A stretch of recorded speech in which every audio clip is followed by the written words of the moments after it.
Good evening. This is Dr. John Weston. I'm coming to you live from Southern California, San Diego, California, actually La Jolla, California. I always enjoy and always have fun sharing with colleagues about exciting new products and things going on in dentistry. If you're like me, you just worked a full day, or maybe you finished a full day. Just to give you some perspective, it's about 5:15 p.m. here in California. I just saw a full day of patients and checking hygiene and running the business like everybody else. When I was first asked about doing this webinar, I wasn't sure I could actually fill the hour. You know, it's one of those things that people ask you to talk about something that you do every day in your practice. It seems simple to me, and sometimes it's hard to imagine talking about something for an hour that only takes me a couple of minutes to do. But I'm excited to do that for you tonight, because I think what we're going to talk about is the future of dentistry. It's definitely something that's changed my practice and made things really much more simple and predictable in many ways. I put this slide up here just to kind of show you what I'm doing, and part of what I wrote down there, if you look down, and kind of what I'm doing is some digital workflow stuff, and that's basically in the last 6 years or so we've been really diving into this digital workflow, and how it's affecting our dentistry is really amazing. And we'll talk about that tonight. The other big thing I like to do is I love to have fun outside the office. I do a bit of water sports. I do some surfing, some stand-up surfing. This is called kiteboarding. I like to do kiteboarding. Actually, these shots are from Hawaii. It's one of those things that it's a sport that really takes you out of the office and doesn't have you thinking about dentistry at all.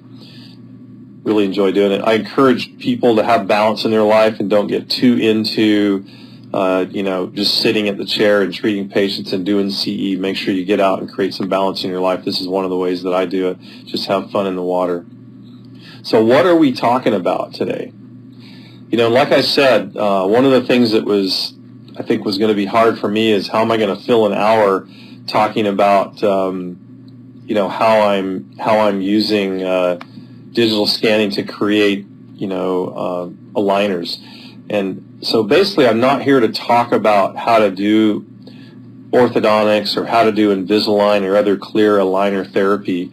I'm really here to talk more about how this digital workflow has changed that process, and really what it's done to improve the predictability, streamline it, and just make it much simpler. It's one of those things that after you do some of these cases, and I do a lot of appearance-related dentistry, and after I do some of these cases, I get excited about it, and I always want to look for a way to make it simpler for the patient. This is kind of an example of what we're talking about when we talk about doing aligner cases or orthodontics. We happen to have a multi-specialty group practice, so I have all the specialists in the practice, and I can refer a patient like this to the orthodontist, or I can do an Invisalign case, or even the orthodontist can do the Invisalign case. But one of the things that's exciting is to see this kind of dentistry be done and see it be done easily and simply and really streamline all the corners and just make it smoother and faster.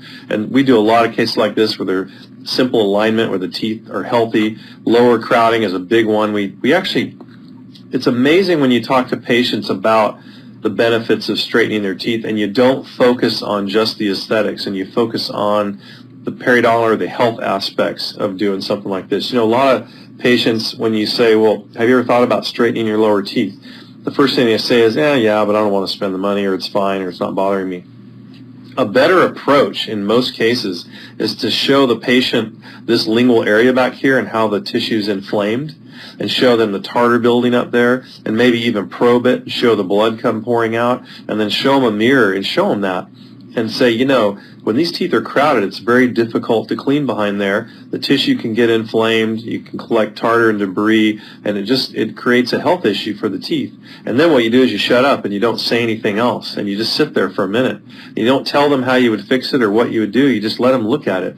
And most often, if you're silent long enough, which can be a little difficult and it's a little awkward, if you're silent long enough, they'll say, well, what can you do to fix it? And then you can say, well, here's my answer, and then you can go into the solutions. Look at how much healthier the tissue is here on this right side. So that's kind of a trick for treatment planning that I use a lot in my practice when it comes to talking about straightening teeth. So really what we're going to get into tonight is talking about how I'm using the True Definition scanner to create my Invisalign aligner trays. And this is what we call a trusted connection with 3M. And it's something where they've sort of done all the work. I mean, we don't really have to worry about, is this going to work, because 3M and Invisalign spent a couple of years basically working on this to make sure that when you jump into this scenario, it's going to actually function properly, and you're going to get the results that you're promised. And there's a lot of other systems on the market, and we're going to talk about that in a minute. I'm going to show you some of the other systems, but this is the one that I'm using in my practice. But there are other scanners on the market that are right now. There's one other scanner that Invisalign has a trusted connection with. But there are a lot of companies on the market getting into digital impressioning and digital scanning. But today we're going to talk about this one. And I have a little video that 3M put together on what a trusted connection means. So I'm going to play that for you next so you guys can listen to this. You should be able to get sound to hear this.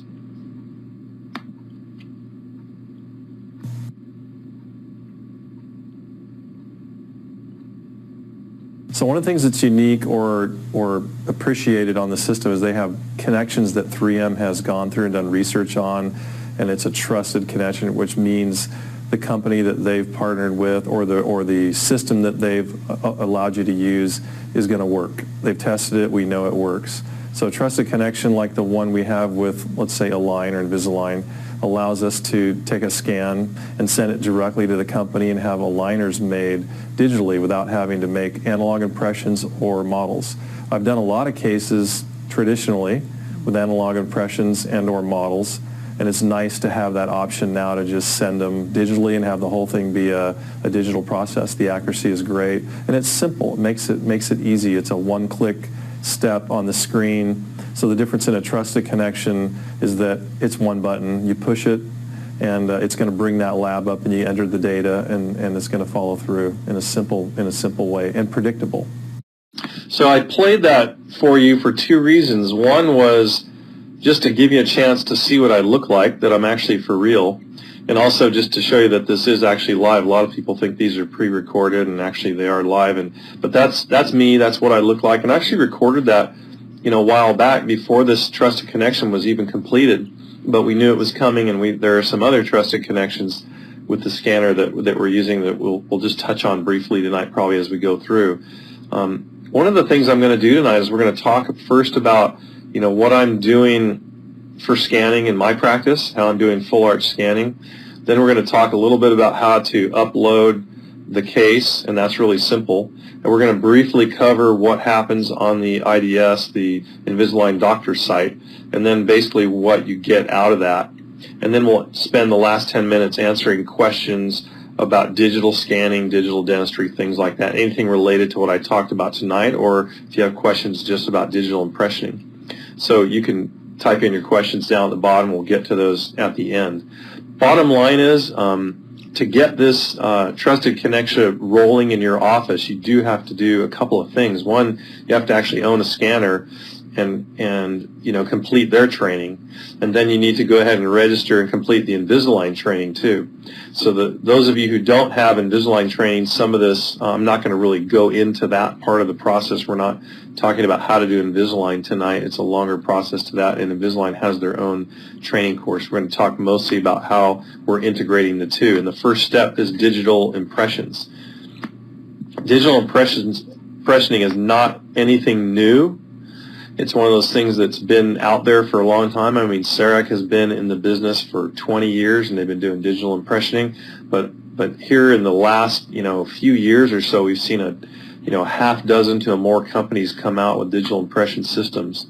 And what's the reason we would even change? I mean, if you think about it, a lot of doctors ask me, Dr. Weston, why do I even need to change what I'm doing? It's working just fine. Well, here's a bunch of reasons why, and a lot of this was actually figured out through studies and things that were done. The list on the left is just the things that you have to deal with when you make a traditional analog impression. These are some of the things, the challenges that you can have just doing a rubber-based, VPS type impression. And then on the next side, these are the things that can happen in the lab, basically. After the impression's been made, this is some of the stuff just in dealing with analog impressions, what you have that can also affect this down here. And really the bottom line is we have about an 89% inadequate rating for most impressions today. Most analog impressions by labs are rated about 89% as being inaccurate. That's pretty sad. Only 10% are really accurate. What digital impressioning does is it just changes that, and this is kind of what we're talking about. I mean, most of the time we're all familiar with, doing this kind of an impression. Most of the time we delegate this to our assistants. When we delegate this to our assistants, I mean, this is kind of what happens to you. Sometimes your assistants walk up and they show this to you and you look at it and they go, is that okay? And you're like, well, I don't know, is it okay? I mean, you say it is because it looks okay, but how do you know that the dimensions of this are actually accurate? You don't really know. The patient can swallow right as the material is starting to gel set, and that can change everything about the accuracy of that impression. This is very common to see these, polyvinyl impressions with all kinds of distortion and bubbles and pulls and everything all over the place. For me, the minute I went digital and I start getting something like this, first of all, I know it's accurate. There's no question about it. It's an optical picture. It's not one of these rubber things. I don't have to guess. I don't have to guess if the patient swallowed and this rubber distorted a little. I know this is accurate. I know it's going to work. How many of you would rather have what you see on the screen than one of these things that are sitting up here? I mean, for me, that's kind of a no-brainer. If I can do one of these in less time or equal to the time I can do one of these, I'll absolutely do this every day of the week. And as long as the cost isn't more overall, then I'm going to do that. So that's just something to think about. And this is something that, once you start doing it, you're going to hate pulling out all that impression material and dealing with that, chair side. So this is the interface that you'll see when you work with True Definition Scanner. Basically, it paints a model on the screen that looks just like the area you're trying to impress. So in real-time mode, you get to see this happening, and I'm actually going to play a handful of different videos for you, so you're going to see this going on. But it's a real simple system, and it's real easy to get good at it. It does take a handful of scans to get your eye-hand coordination down pat, but it's pretty easy once you get going. There are quite a few systems on the market right now. There's probably 5 or 6 that are really sort of the leaders in the market. This bottom one on the left is the iTero. You might notice this is the OmniCam. There's a newer version of this now, OmniCam. The top one here is the True Definition Scanner. I think of all the ones that I see on the screen, the first one that draws my attention is the smallest one. I want something that's little, that looks like a handpiece, and is going to be easy to work with in the mouth. I don't want to put something large in the mouth. It's already hard to get in there anyway, just with our dental instruments. So the next thing is that all the systems right now are cart-based, which is not a bad thing. It allows you to either move it around to different rooms. And there's a lot of processing power that has to occur. And people say, why don't we just plug this into our workstation in the operatory? And the problem with that is that not a lot of operatory computers are kept up to spec or have enough horsepower to run these impression systems. And then the other thing is that some of these impression systems have a design center built into there to do your milling and things like that. The one on the upper left is the True Definition system. It's the only one that has the widescreen format, which is kind of nice, which I like. So the interface is a 16:9 interface, which is kind of nice. It's also got the smallest handpiece, and the design station is separate. So when you get into milling with this system, the design system is on a separate workstation, which allows you to free this up to constantly use it. What I like is when we're doing impressioning and we're doing milling, we can impress a patient's arch, send it off to be designed on a separate computer, and still go and use the impression scanning system for another patient right away, and the design part of it's not holding up that process. So that's just something to think about, not required. When we talk about the size of the handpiece over here, you can see how small that is compared to some of the other ones. It's just a little pictorial showing the different size wands. This is a plan scan wand. This is the Trios wand. You can see how large they are. Not just what's in the mouth, but what's back here, what you're actually having to hold on to is pretty significant. This is the Sirona Apollo camera, which is their smaller kind of powder camera that is similar to or competing with as far as size and design with the True Definition. Then you have the Cerac OmniCam, which is their newest non-powder camera. And then we've got the Itero, which is really large as the part that's outside the mouth. And then True Definition, the original True Definition scanner and the new True Definition scanner. And you can see the advantage of the new scanner, the new wand, is that we can reach back to the second molar areas very, very easily. And we're not having any trouble reaching that area now. And you could do it before, but now you can do it even better. So again, why change, and what does this deliver? I mean, why would you go with digital over something else? Well, I made a list of a few things that just kind of jump out to me, and one of the things that True Definition offers is just this whole, first impression every single time. You never have to take multiple impressions. Once you get it, it's going to be good, and it's accurate.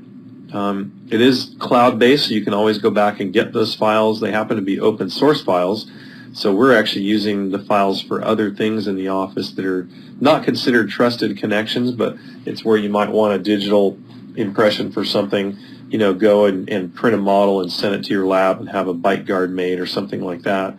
You can do that, or if you happen to know somebody who has a 3D printer, which is coming soon, you can send these files off to 3D printers and do all kinds of neat things with them.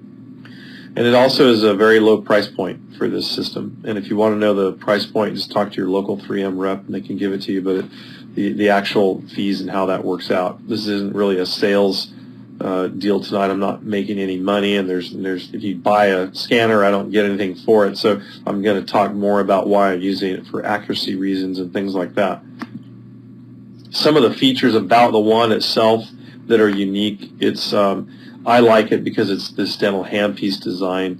The new wand also increased the working range from being right on the teeth to about 17 millimeters off the teeth. So it gives you a big distance, a big range there to work. It's USB connected, and it's fully sealed with no moving parts, which is really nice. You don't have to worry about the wand. You don't have to worry about dropping it or getting anything inside. A lot of these other wands, they're a little bit fragile. This one is pretty bulletproof, and you don't have to worry about it. And then we have the predictability part of the issue. I mean, one thing that stands out for me, I do a lot of large arch, around the arch dentistry, a lot of cosmetic cases, full mouth rehabs, partial rehabs, cosmetic reconstructions of all different kinds. And I needed a system that's extremely accurate for that. One of the things that we talk about in accuracy is, what kind of a crown margin in the crown, in the, that gap, what's acceptable. And I mean, in dental school, we talk about gaps in crown margins that were in the 20 micron range and trying to reach that, and that's pretty hard to do. But in general, if you can keep a margin gap, inside of 50 microns, that's usually clinically acceptable. Anything beyond that, it's about the width of a human hair. Usually you can click on that with an instrument. A lot of times you can see it. We would consider that about a 1% error for most single crowns. This was a study that was done using comparing the Bluecam, Sirona, Itero, Trios, and the True Definition. And they basically took data points from implants that were placed on opposite sides of the arch, and they measured that distance to check the accuracy after scanning these cases. And you can see what's going on here. The data points for the True Definition are really right in the center, around 0% discrepancy. And this is kind of the range you don't want to be in. So you really don't want to be in this 1% range. You want to be outside of that if you can. And you notice that the True Definition scanner the data points are all pulled right in the center. This is what I'm talking about when you're going around the arch. This study was done, from one side of the arch to the other, and you need that actually when you're talking about aligners. Let's say, for an example, if you're making aligners for ortho, you need to have accuracy. So you want data points that are really close together. You want repeatability. You want to make sure as you cross that arch and go around, that it's in range, and it's important also when we're doing, imagine doing crown and bridge work too, or doing when we get into implant cases and things like that where there's bars being fabricated. You need extreme accuracy with that. So the nice thing about it is the true definition scanner offers that to you, so you can count on that. 3M's figured that part out. Now when we get into chairside scanning, for me, what I want to do is show you kind of my setups and how I'm doing my full arch scanning and kind of how that works. And I'm going to go through it in a real basic way. You don't have to follow, all these recommendations, but this is just kind of what I do. And I have a real basic armamentarium that I set up for when we do impressions. And we just do this every time. Our assistants set all this stuff out. On the right, you have Optrogates. This happens to be a regular and then a small. We put out some suction tips, just need a mirror. You also might need some cotton pliers. I didn't show that on here. A couple of suction tips. This is the high contrast sprayer that 3M provides you. It's got a little bottle of powder that screws onto the bottom here, and then these tips go in the end. We sterilize these tips and we keep this bottle of powder off the sprayer and the lid on it when we're not using it. This powder is a very light but high contrast powder. It needs to keep moisture out of it. We also have something here that you might recognize, Isolite. Isolite makes a retraction device for the mouth, and we use their lubricant. Their lubricant is a water-based lubricant, and it's real nice to put on the lips and basically be able to place this Optrogate a lot easier with that lubricant on the lips. And then we have a handful of triangles here. Just to list that again, on the left, there's just a list of everything here, and basically the Optrogate is made by Ivoclar. They have a regular and small. The water-based lubricant by Isolite, etc. One of the things that I like to do when I do the mandibular isolation, I have a few little tricks. I'm going to show you a video first, and then we're going to show you a slide that kind of goes over it. So let's watch the video first, and notice how I'm holding that triangle. We've got the Optrogate in the mouth, and you'll see how this video works. This is in real time, just to show you how fast this is. So this is on a mandibular scan. We're actually going to put the triangle in reverse.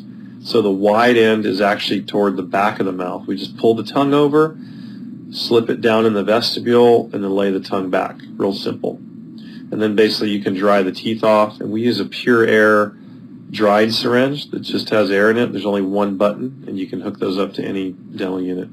And then we go ahead and lightly spray the teeth with contrast powder. This is a real simple contrast sprayer that's pretty popular on the market. And you're not opaquing the teeth. You're just creating a nice light dusting of the surface, especially with the new true definition scanner wand. It does not require a lot of powder. So that's real time. That's how fast that goes, and it's pretty simple.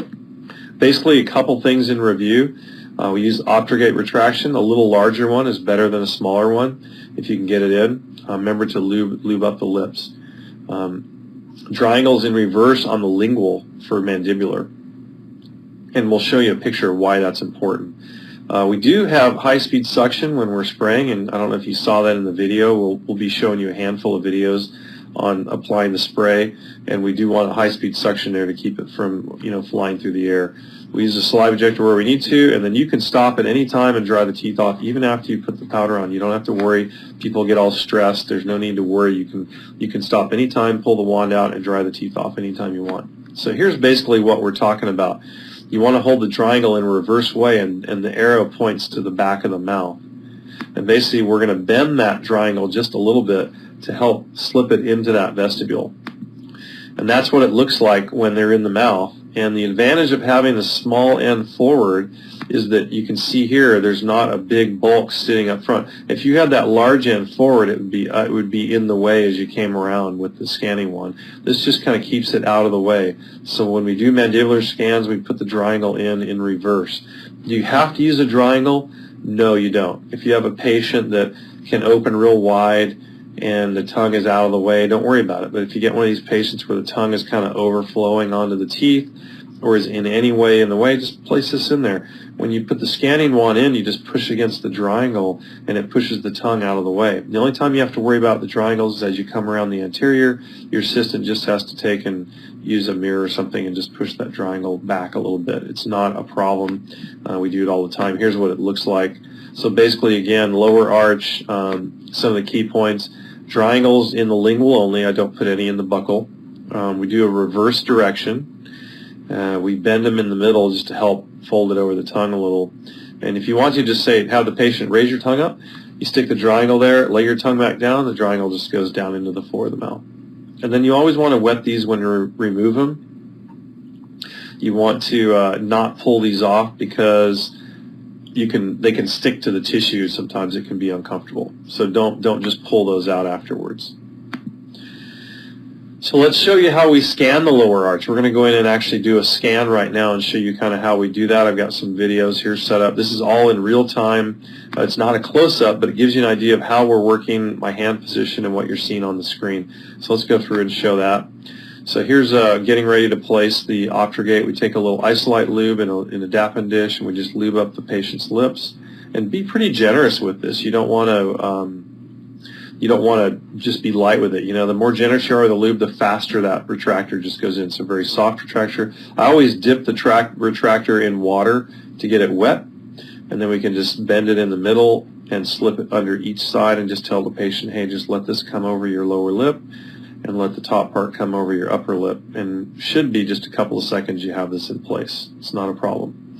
If you're fighting with that, you're probably not using enough lube, or you're probably not getting it wet, or you're not giving the patient instructions. Let the patient help you out.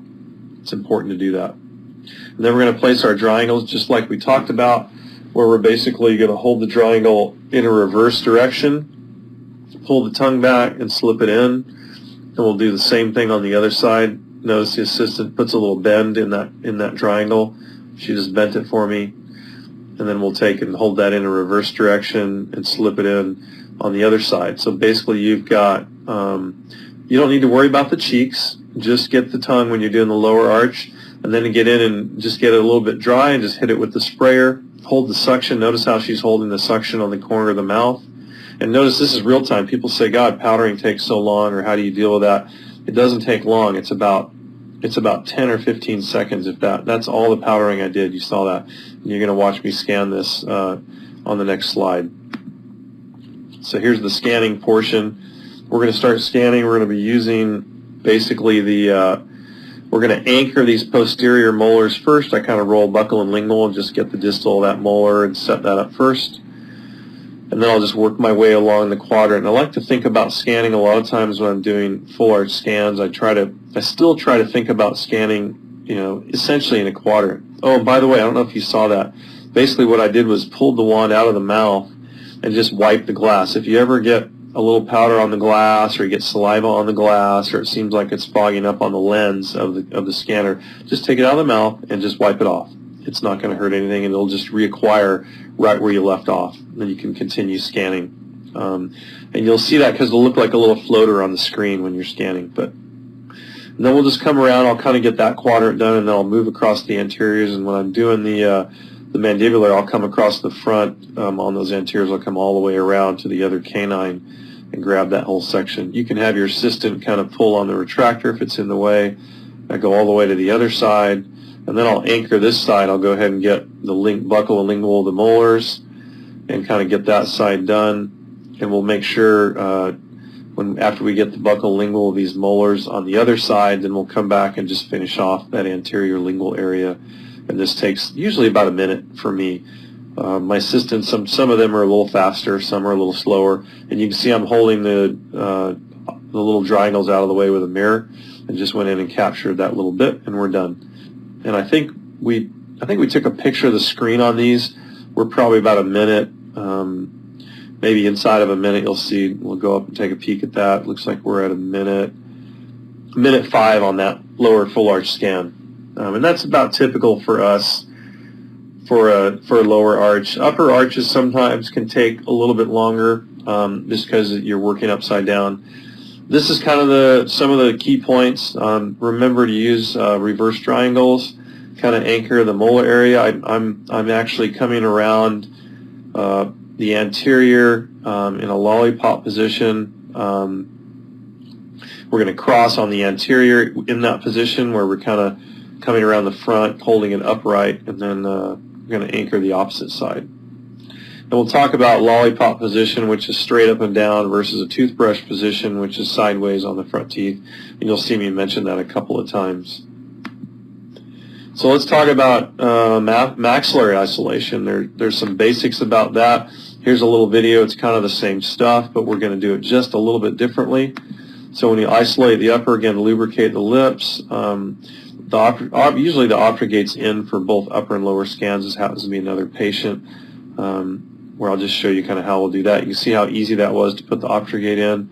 Then we'll just dry those upper teeth. And remember, we're going to usually use dry angles on the upper, but not required. Sometimes we go right in and just light contrast powder. Watch the high-speed suction. We put it right in the corner of the mouth. A little bit of contrast powder. A lot of times on upper arches, I don't need any kind of other isolation besides the obfuscate. And you can get in and do it. If the patient has big cheeks that are laying against the teeth, or it's really wet, we're going to show you how to manage that. And that's pretty simple. Again, lubricate the lips well. If you're going to use dry angles, go ahead and place those in. It's optional. Bend them in the middle, and we'll kind of show you what this slide looks like. So we want to, again, when we're doing the maxillary arch, we want to hold the dry angles in a normal direction. We're going to place them in with the small end toward the corner mouth, just the opposite that we did when we did the mandibular. And we're going to put a little bend in it again. We're going to place these in the cheek area, right up against the cheek on the outside of the teeth, and we're going to tuck it underneath the obfuscate edge. So you can pull on the obfuscate, pull it out a little bit, push that with your cotton pliers and tuck it in. You'll end up with a dry angle on each side. This is not required. It's just one of those things I do when I have a patient that has parotid glands that are just pumping, or they have these big cheeks that kind of flow into everything. So you can place these obfuscate or these dry angles up against and tuck them right in behind the obfuscate. So again, just a quick review. Normal direction on those and tuck them under. And just wet these when you remove them also. Same thing. You want to make sure it's nice and wet. So here's a sample of how we're doing these scans on these upper teeth. And a lot of times we're still staying inside a minute here. We're going to place these dry angles in. You'll see me kind of pull that obfuscate out of the way, and then I just push that dry angle right up underneath. A little bit, we're not quite right up on it. You see how I turned that dry angle to get it up in there. You'll see me kind of pull on that obfuscate a little just to tuck that under.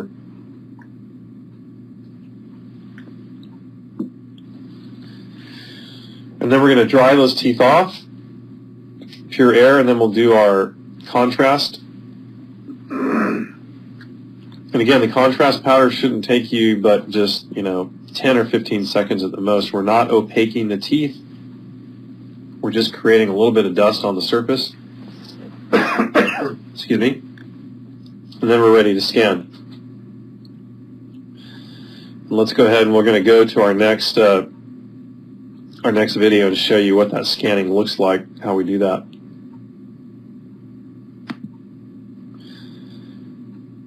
Oh, let's see. Looks like there we go.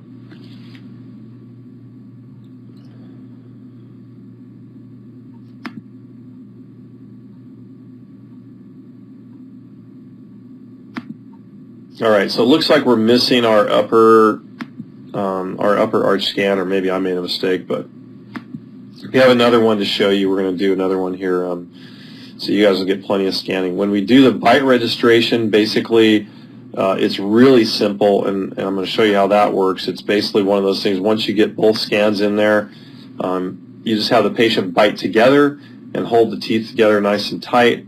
And then you scan. I usually scan the anterior first, start right on the centrals. You only need about 50 to 60% coverage for this. So you don't have to actually scan, a pure white scan. You just need enough coverage to create a framework. And the system actually puts the two arches together. And then I'll go ahead and grab the side bites too. When I'm doing full arch dentistry or full arch scans, I go ahead and get all three bites. I'll get one on the anterior and one on each side. I just find that a little redundancy is not bad. And on the side bite registrations, you only need about 3 teeth to make that happen. So just have the patient bite together, tell them to hold nice and tight, and we're going to take a picture of your bite, is what I say. And what I'm using the the double tap mode on the wand and just tapping it myself when I get it in there on the mouth. You can just tap it on the side of a tooth and it'll start up. And basically I'm getting about a 3-tooth scan for these sides. On the anterior, I try to go canine to canine on those just to get a little wider, longer bite scan. The more teeth you include in the bite registration, the more accurate it is. So it's nice sometimes just to have a little bit, a few extra teeth in there. I just do that mostly on the anterior. And there's our full arch. And on the upper arch, we did it also in about a minute. It's pretty straightforward. And this is kind of what you need for an Invisalign case, or if you're doing study models, or in a lot of cases we're doing surgical guides and things like this. We're going to do full arch scans like this. It's going to take us about a minute per arch. So in about 2 minutes, we have perfectly accurate digital impressions, which is really nice. It's a lot faster than what you get typically with rubber analog type impressions. And then we have our bite registration again, just kind of review again. You only need, you want to test the bite with the patient, have them tap together and then hold that, make sure, patients bite a lot better when there's nothing in between. When you're doing analog bite registration, you're putting some goo in there and they're biting together, and a lot of times that'll cause them to bite a little different. This, you can just have them test that. I do the anterior first, canine to canine. I always hold the wand. You can see here it's kind of in a lollipop position. I hold it straight up and down, and then I do the two right and left sides in a toothbrush position where you're sticking it straight back. What is the deal with the powder, since we're talking a bit about that? People are always talking about powder and what's the issue with powder. The bottom line is the reason that powder has a little bit of a negative connotation is in the past it really involved a full opaquing of the tooth surface, something like this. This is basically what they were doing when they were using powder for the CEREC cameras in the early days. It was really a full opaquing of that surface.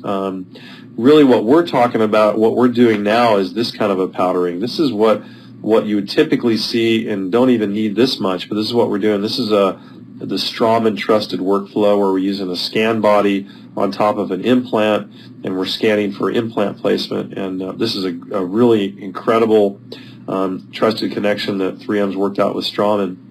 I'm not going to talk about that tonight, but I want you to see how little powder we're using to do this scanning.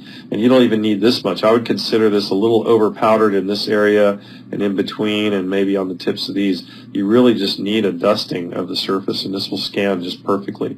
So when it comes to powder, why even have powder involved? Well, there's a handful of advantages to powder.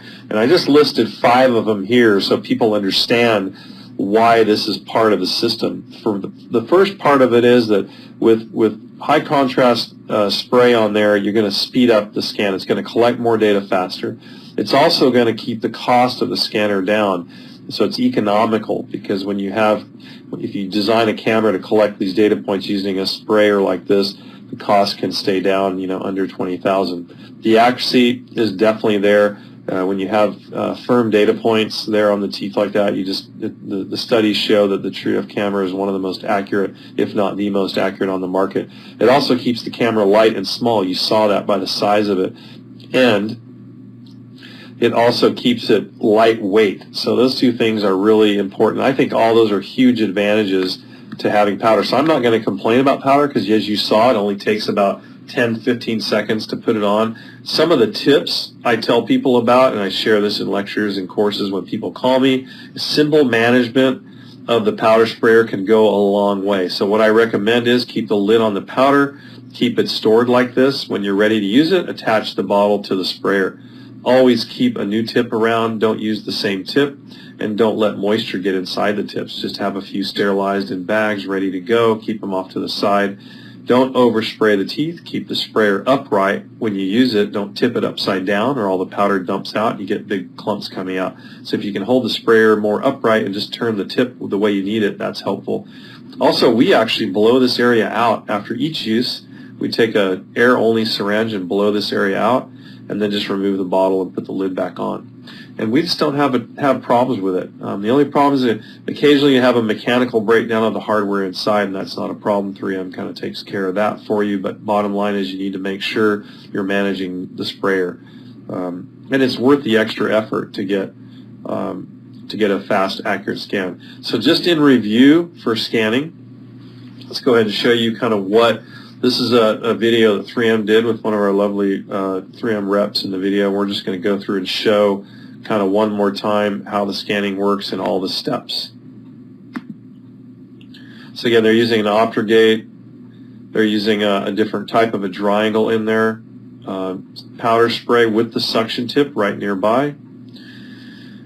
And then go in. She's doing a stand-up scanning method, which you don't have to do. If you want to, you can. I do all my scanning now pretty much sitting down. Some of my assistants like to do scanning standing up because they like to have the mobility to move around the mouth. It's just easier for them. But having this smaller wand, you can do it sitting down just like you'd hold a dental handpiece. I think the dentists that do the scanning for some of their cases find that sitting down is pretty easy. The assistants aren't used to holding a handpiece, so they're not as apt to do that. Again, when I come around the lower anteriors, I always come around the buccal of those anteriors.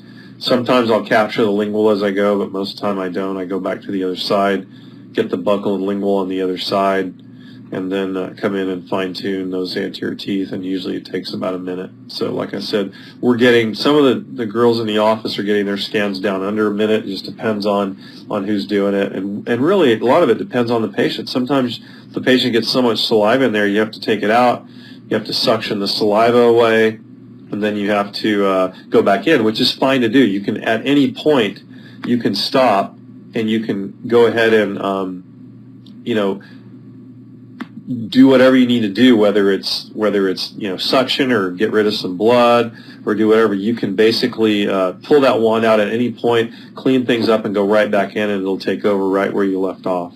So you don't have to worry about starting and stopping. People get a little finicky. Now, if you're doing an analog impression and you have bleeding or you have saliva, that's a major problem. You can't just take the impression out. If the patient starts to gag or choke or cough, you're sort of stuck. With a digital impression system like this, you just pull it out, go ahead and take care of whatever you need to, give the patient a break. If you need to repowder a little bit or respray, you can do that. It's not a problem. Then just go back in and start scanning. It's really a simple way to do that. So when we talk about connecting this scan to the Invisalign workflow, the bottom line is that we basically, first, you need to get the arches scanned and make sure they're complete. And when we talk about complete, we just want all the interproximal areas scanned onto the tissue a little bit, the distal of the back molars scanned, and not have any major big holes in the scan. Then you're going to log into the Invisalign doctor site, create a new patient, fill in the data, attach the scans. We're going to go over that a little bit. Then you review it in their ClinCheck, which is basically checking your treatment plan and see if the movements they're recommending are going to meet your goals. And then you approve it for processing. Once Invisalign gets an accepted plan, the aligners are manufactured and shipped all at once. And then when the aligners arrive, you can install them or try them in, evaluate them for fit, and give instructions as needed. When we talk about evaluating for fit, we're looking at putting the aligner in and basically seeing, not seeing a lot of heavy blanching in any places, and if there is, you might have to trim a little bit. Most of the time these fit really excellent. My orthodontist that works here is no longer wants to use any analog impressions for his Invisalign trays because the digital fits so nicely, and he's not having his assistants coming up and showing him 3 and 4 and 5 impressions for a patient because they're spending a lot of time and money getting these impressions on the patients, and a lot of them are inaccurate, so he's having to have them redo those impressions a lot of times, and it's just hard on the patients, and it's hard on everybody, hard on the staff, and it's expensive too. When you're on the TrueDef screen, one of the things that happens here is you got to make sure that you activate the Align Technologies lab, which is right here. So you go into your lab section, you find Align Technologies, and you make sure it's active. You can activate it. You also want to sync your labs before you do that to bring all the labs in. And then once you've done that, when you go in and enter the patient data, you just choose Align Technologies as your lab, and there's 2 buttons you click. You click Models and Appliances and Invisalign, and that's it. And then those scans will actually be sent to the Invisalign site, and they call it the Invisalign doctor's site, and it's basically where you go in and fill out your prescription. Here's what the first page looks like. You go ahead and just go on board. I'm not going to talk to you guys or teach you how to do Invisalign tonight. We're just showing you kind of the basic steps of how to make it happen and how simple it really is.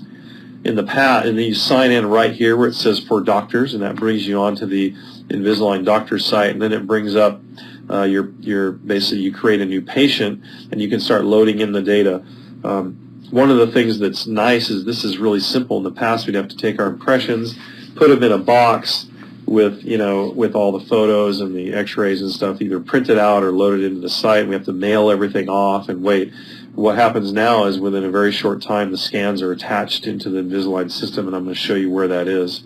But bottom line is we go in here, we put in the patient's photo, we go ahead and it asks you here if you want to upload photos in a composite or individual. We usually do individual. We bring in the patient's portrait and upload that, and then we bring in all the ortho photos, all the other ortho photos that are required. This is all Invisalign tells you which ones to do, and when you take their course, they're going to teach you how to do this. And go ahead, we do individual images and bring those in. Then we bring in our radiographs, which is either a pano or a full mouth series. You upload those, and then you get to a section where it says PVS/scan, and I choose intraoral scans, and then you click searching for intraoral scans. You hit search, and what will happen is it'll bring up the patient's scans that are on the system.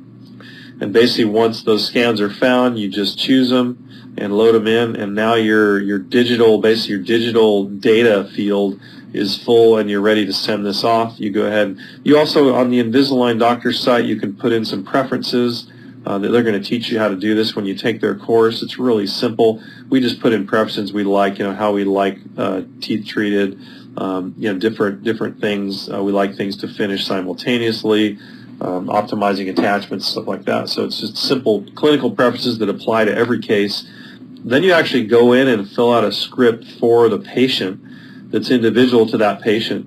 And there are, you have to choose, there's basically, 6 different choices for treatment, everything from full cases to express cases, even just retainers if you want to do retainers. And you want to tell, basically this is the prescription. There's basically 13 sections you fill out where you click buttons to choose what you want to do, what teeth you want to move, how you want to move them, if there's going to, and basically you set all this data up, and once you fill out these 13 sections, it'll go off to Invisalign, and they'll send you back what we call a ClinCheck, which basically has a pictorial of the model or the patient's teeth. It tells you, you can look at it in all these different views, and it basically tells you where to do IPR. I basically slid this little slider, I slid it over to number 8 aligner, and it says, when you get to the 8th aligner, you need to do IPR between these 2 teeth, 0.2. It tells you how wide to do the IPR, which is interproximal reduction, and it tells you how wide to do it and when to do it. So it's pretty slick. I mean, everything is pretty dialed. It tells you, and you can slide this bar up and down to see the changes that are occurring. So this is called the ClinCheck.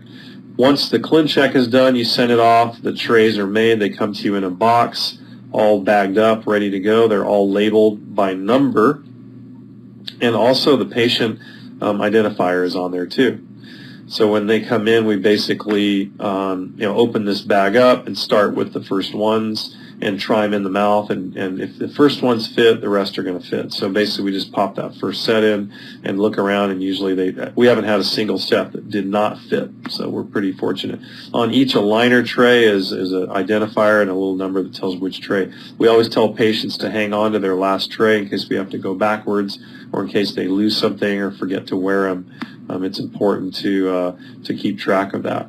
And we just had great success. These actually aligners are printed the same way the digital models are printed that 3M makes if you want to have models printed. There are other options. We print models for a lot of stuff. We do our own Essex treatment. We do open source STL stuff. We do sometimes ClearCorrect, which is another alternative to Invisalign. But we do, you can do incognito lingual braces. But the bottom line is this system and the models that are printed are accurate enough to allow you to do a lot of things. So why even adopt technology? Well, a lot of people ask me this, why change what I'm doing? Bottom line is, if you want to provide better care and have better fitting restorations, and you want your patient to enjoy it, and you want to do it faster, these are the reasons to start using technology. I don't see any reason not to. And this stuff is not things I'm just saying. There's studies behind all this information that prove that digital impressions work. So bottom line is, I think if you're not looking at technology as a way to, improve what you're doing at your office, you might be missing out. And a simple way to do it is just replace your rubber with optical scanning. I think you're going to find that you're going to have, I was really impressed with what happens with my seat times, with my restorations. And with Invisalign, obviously, it's extremely a big improvement and extremely more, effective to do it, optically and scan it and do it all as a digital process. What they were doing in the past is they were basically taking a scan of your impression. So they were taking your analog impression and turning it into a digital file so they could make the trays. Now we're skipping that step and going straight into from a digital scan to a digital aligner, which makes a lot of sense. And that's why we're seeing the accuracy.